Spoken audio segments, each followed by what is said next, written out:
Hi, I'm Geoff Phillips, and I thought I'd just make a short video to showcase some free geometry resources, in particular for Polyhedra Construction, that I've created and made available on my website and via YouTube. First of all, here's a quick guide on Polyhedra Construction using my Polyhedra Stencil. You don't have to buy one of those to do it. I'll explain some alternative ways. I'll just scroll down and show you.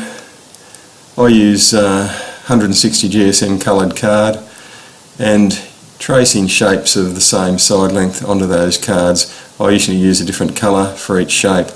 You can use my stencil here, or you can use a PDF of these shapes that you can cut out and trace, or print directly onto coloured card. I'll show you that in a moment.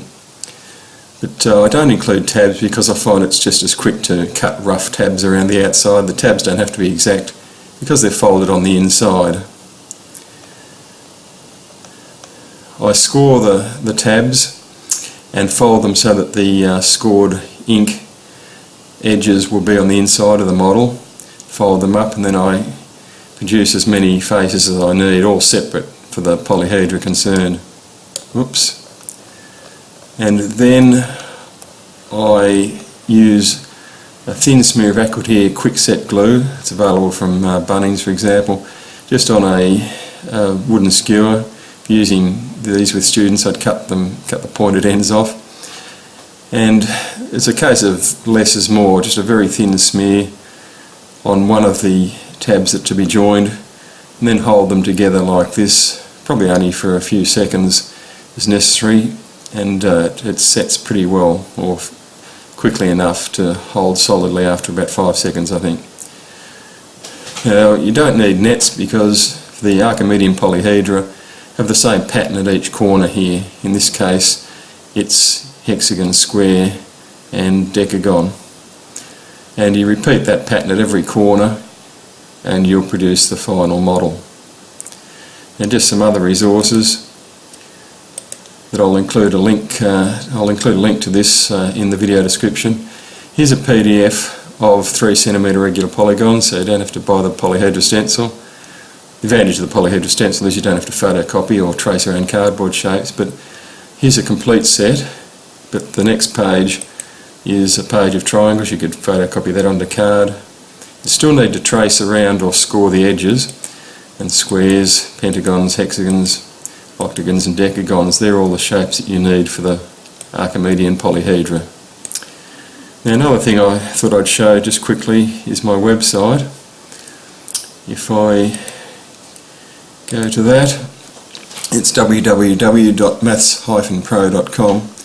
Now, there's lots to explore here. There are free worksheets for students. You can see a whole lot of different categories there. Under Polyhedra, there's the set of model making steps and some worksheets for different polyhedra, links to other programs. But in particular, I thought I'd show you under products down to posters. And I've just clicked on products, but if I go down to posters and click on that, you can see there are quite a few posters I've got. Some of them advertising my products, but they also have some good geometric designs and pictures of polyhedra around them. You can print these off, take it down to Officeworks or somewhere and get them printed to whatever size you want, depending on how much you're prepared to spend, and perhaps laminate them. But here are some models I've made. The top couple of rows are the Archimedean and Platonic polyhedra. The rest are made using a program called Stella, which is makes some quite complex polyhedra. But down here, if you click on the polyhedra poster, you can download this. It'll take a little moment to load up within the browser, and I've created some geometric drawings of all the polyhedra. They might be useful for students who are copying the corner patterns. Anyway, back to my website. There are some other posters there, of course. What else can I show you? Probably under images, there are some other albums of different interesting geometrical phenomena and patterns, tessellations, all sorts of things. But if you want actual photos of the Archimedean polyhedra. GP models 1 to 18 show all those, and they're all sitting on one of my lounge chair seats there, and a complete collection as well. So that might be useful. You can click on an individual model and it'll give you a larger view. If you wanted to project one of those up for students to follow, it's another option. Anyway, thanks for watching that, and I hope that you have some fun making polyhedra or encouraging your students to do so. Bye for now.